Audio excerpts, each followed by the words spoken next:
Cake के batter में 1 tablespoon शहद मिलाएं। इससे केक स्पंजी और टेस्टी बनेगा। 2 ड्राई फ्रूट्स को आसानी से और जल्दी काटने के लिए इन्हें 1 घंटा पहले फ्रिज में रख दें।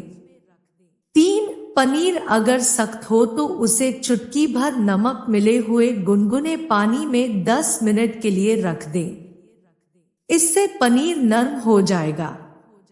4 इडली डोसे का मिक्सचर खट्टा हो गया हो तो इसमें नारियल का दूध मिला ले, खट्टापन निकल जाएगा। 5 इमली में नमक का पानी मिलाकर धूप में सुखा ले, इससे इमली खराब नहीं होगी। 6 कटे हुए आलू के टुकड़े को बर्फ वाले पानी में डालकर रखें, इससे वो काले नहीं होंगे। 7 तंदूरी रोटी को नरम बनाने के लिए आटे को गूंदते वक्त थोड़ा दही मिला दे, रोटी स्वादिष्ट और नरम बनेगी। 8 गर्मियों में अदरक लहसुन के पेस्ट में हल्का सा तेल मिलाकर रखें, इससे पेस्ट जल्दी खराब नहीं होगा। 9 सिंक की बदबू दूर करने के लिए इसे संतरे के छिलके से रगड़े, फिर गुनगुने पानी से साफ करें।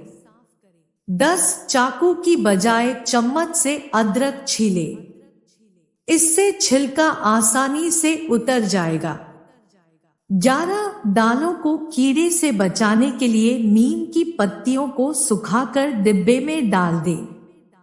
12 बराबर मात्रा में पानी और व्हाइट विनेगर मिलाएं, इससे मेटल के बर्तन को साफ करें, दाग आसानी से निकल जाएंगे। 13 किचन की सफाई करने के लिए हमेशा माइक्रोफाइबर कपड़े का यूज करें, इससे गंदगी अच्छी तरह साफ हो जाती है। 14 माइक्रोवेव को हफ्ते में 2 से 3 बार बेकिंग सोडा से साफ करें, इससे बदबू और बैक्टीरिया गायब हो जाएंगे। 15 पानी में 1 चम्मच बेकिंग सोडा मिलाएं, इसमें फल व सब्जियों को 15 मिनट के लिए भिगो कर रखें, इससे फल व सब्जियों के ऊपर लगे बैक्टीरिया निकल जाएंगे।